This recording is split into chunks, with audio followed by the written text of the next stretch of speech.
Good morning. Hey guys, it's Erin and Jenny with Revisions Mentor.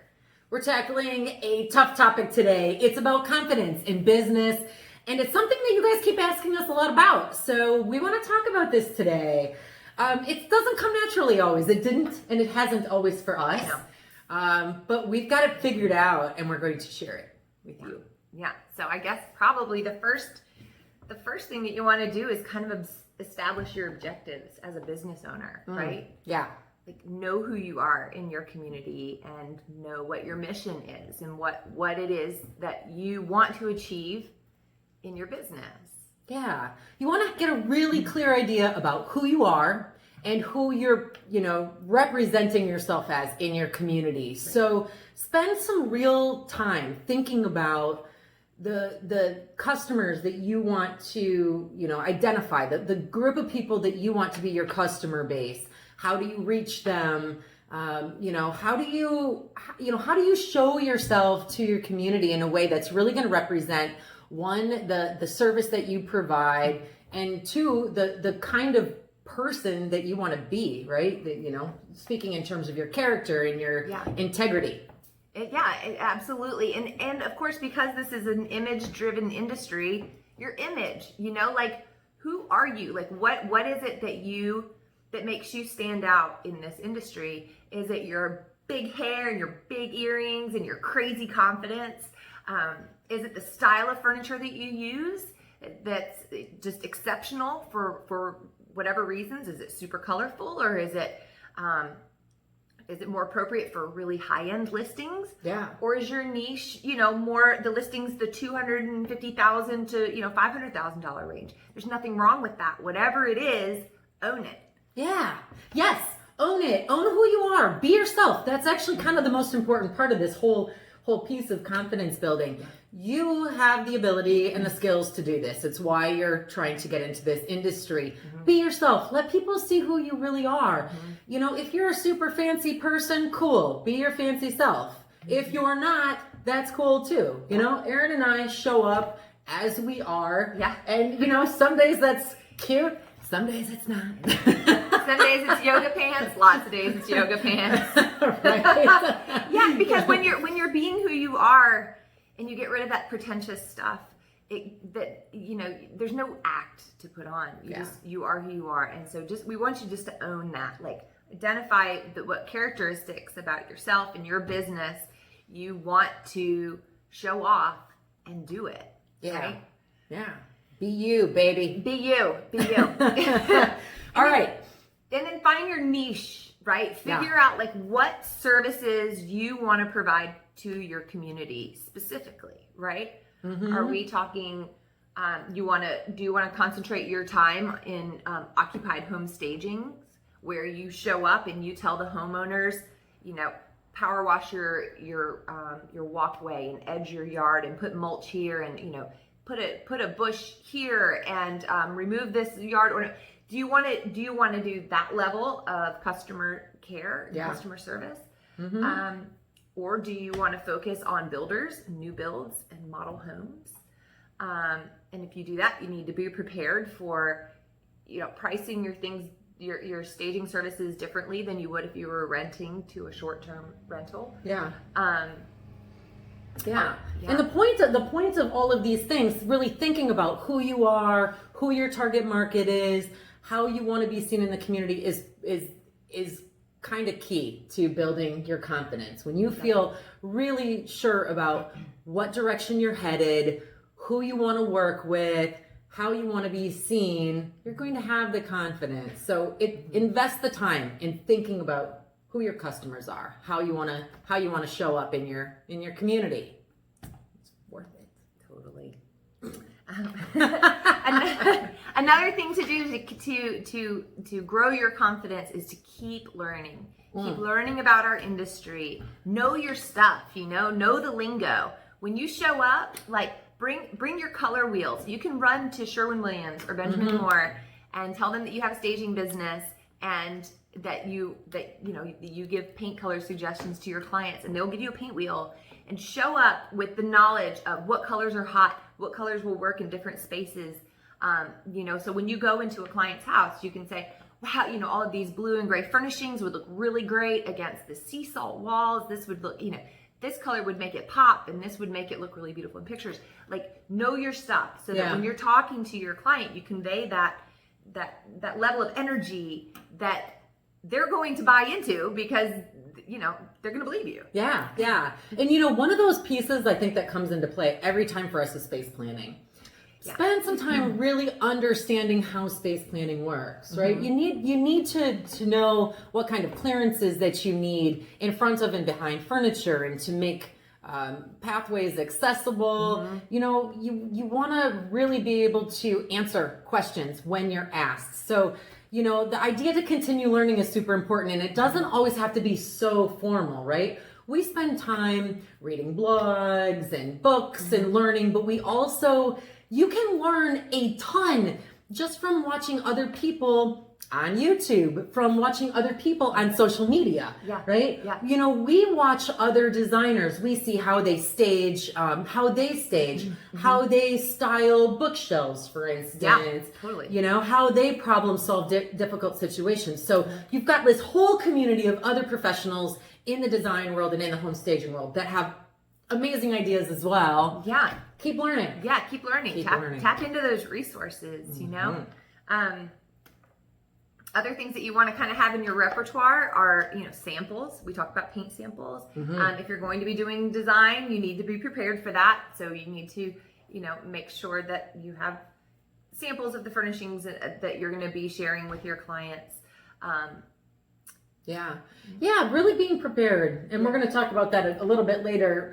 But when you go to see a visit, or a client, you want to have everything that you need. So, doing the work on the front end so that what you're talking about is going to do wonders for your confidence. If you feel prepared, you're ready. I used to have this roommate in college. She was a really cool girl, and she used to get up on exam morning, and she would do full hair, full makeup, dressed to the nines. And she would always say, look good, feel good, do good. Hi, Cam. If you're listening, Cam, I still remember that, by the way. I think about it all the time. It's look good, true. feel good, do good. Look good, feel good, do good. Yeah, totally. It's the truth. Yep. Going back to the designer topic, if that's something that you don't want to get into, it's really important to establish connections and referrals sources within your community. So if somebody a client asks you to do design work that is above what you were interested in doing, then refer them to some of your local designers. And we have a handful of girls who we have this beautiful reciprocity with in our community. If it's a super custom design client and that's not really what we're into, we pass them on to them, and then vice versa. So yeah, that's a great way to work with other people in your industry, establish good relationships. Yeah. And then you can go to them with questions as well, establishing relationships and maintaining those relationships is always a positive thing. Yeah. And along the lines of establishing relationships, that's another awesome confidence builder. Seek out networking events. Yeah. We have in our community all of these different groups of professionals that get together. Some of them are kind of organized groups that you pay memberships for, but then there's also tons of real estate events, right? You can just go and they're always social things. They're usually at our local breweries. You go meet other realtors, you meet mortgage, it's networking. It's really good for your confidence. The more people you know, the wider web you cast, so to speak. Exactly. Exactly. Yeah. Another thing that you can do is kind of step out of your comfort zone, right? If you feel most comfortable sending emails, maybe it's time to start making phone calls, right? Do a little bit outside of what you're used to doing and see how much that fosters growth within your business. Yeah. The idea here is to be willing to take some chances, try some new things. This is how you got to home staging, right? You're taking a chance on something that you believe in. And this is exactly what happened to us. And that's how we got here, right? We believe very strongly in supporting other people in their business adventures. And that's how we ended up here. And we're still very new at this, but by standing firmly in our belief systems, Yeah. we're sharing what's important to us, and we get the most incredible feedback from you guys, and we love every bit of it. So, we appreciate your support. And those of you who sent us emails personally and who I've spoken to on the phone personally, like it means so much to us. It's so rewarding. So, you can find the same inspiration in your own businesses. Yeah. And remind yourself why you're doing this. Erin and I came from totally different backgrounds. I've been in healthcare, and Erin's been in education. So when we started this 4 years ago, we had the idea that we could really do something big with this. Yeah. And we had so much excitement and so much passion and belief in our ability to pull this off.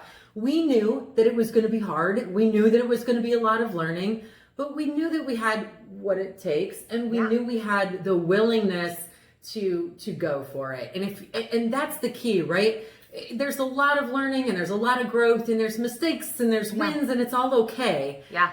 As long as you're committed to, finding your way. Yeah. And that helps a lot with confidence, I think. It really does. It really does. And truthfully, we're scrappy as hell. Yeah. So especially in the beginning, right. We did whatever we had to do to make it happen. If it was carrying couches upstairs by ourselves at 10 o'clock at night so that we could have it ready the next morning for an open house, we did it. We still do, actually. We still do. You do what you got to do to get the job done. Right. But then people see that, right? That reflects your work ethic, reflects in the service that you provide to your clients, and they appreciate it. So yes.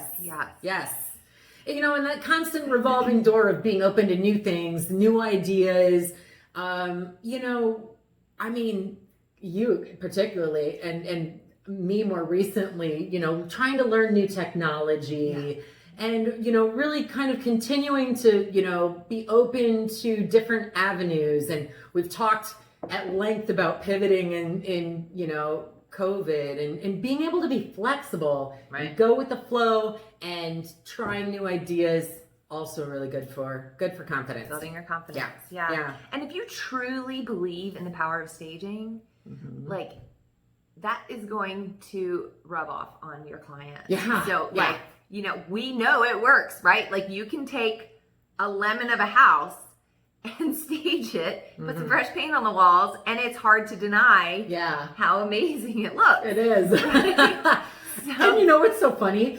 Erin and I get so stinking excited every time we finish a staging job. And I think that excitement, we can't help but spill that over to our clients and the realtors, because we're delighted with the satisfaction of completing a job. Feels great, but then it looks beautiful. We're super excited about all of that, and I think that our excitement translates to our clients, and Totally does. that stuff's contagious. It is. It is. It really is. Yeah. And we're excited because at the end of every job, we have more social media fodder. We have more photos to put on our website. We have more photos to add to our Google. We have more issues to talk about with you guys on YouTube. So every job we learn something. Every job we gain more information, more confidence for the next job. So.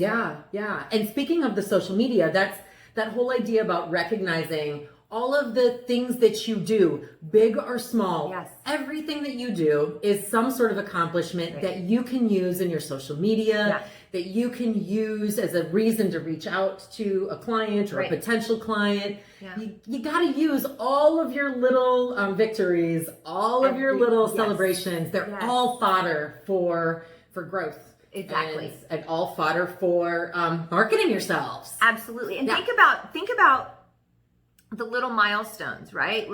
We hit our 4-year anniversary this year. Don't forget to take a moment to acknowledge the small milestones that you meet. Thank you for not forgetting to acknowledge our milestones. Usually involves wine and cheese and bread when we acknowledge our milestones. But take a moment to relish in the satisfaction of a job well done, and when a house goes under contract fast, and when you've been in business for 6 months, and you've been in business for a year, you've landed your first trade account, or you've landed your first client who wanted to buy all your furnishings. Like, take a minute to acknowledge that, and that will also help you gain more confidence. Yeah. Like we really need a reason to celebrate. I know. We find all the reasons. We celebrate all the things. Yes, Thursday. Oh, funny. Yeah, awesome. And one last thing. Yes, one last thing. Being prepared, right? Be prepared. Be prepared. It's a lot of work sometimes up front, and sometimes it's not a lot of work. Sometimes it's just taking 5 to 10 minutes to think through your list of what do I need to take to this visit? What do I want? What's the conversation that I want to have with the client? Think through the process a little bit. So when you walk in, you already have an idea about how you're going to lead the conversation, exactly what you're looking to do, what is your goal during that particular meeting, what are you looking to get done, and that can be hard, right? When we were starting out, being prepared was hard because we didn't have at our fingertips a lot of the tools that we needed. Right. No. Exactly. So we've actually created checklists for you guys. There are resources that are available on our website, and we'll drop a link below if you want to check them out. It includes everything from like scripts that you can use to tactfully say to a client, like, oh, I see you have 4 lawnmowers in your garage. Are you planning to take them all with you? Because you're going to see stuff like that, right? And like, people love their stuff and they love their houses, and they may not see like, oh, a potential buyer may not like, these super heavy drapes, or, whatever personal choices they may put in their houses. So we have kind of created some scripts and some checklists that will help you in your consultations kind of know what to say and when to say it, and even how to to approach the realtor ahead of time and ask them, like, what are the problem areas with this house, or what areas do you want us to focus our attention on. So it all kind of ties into being prepared, so that you will have even more confidence when you show up on your staging gig. That's right. If you want some help on being prepared, click on our links below. We've got a bunch of stuff that will be helpful. And we made it for you guys, so we hope you enjoy it.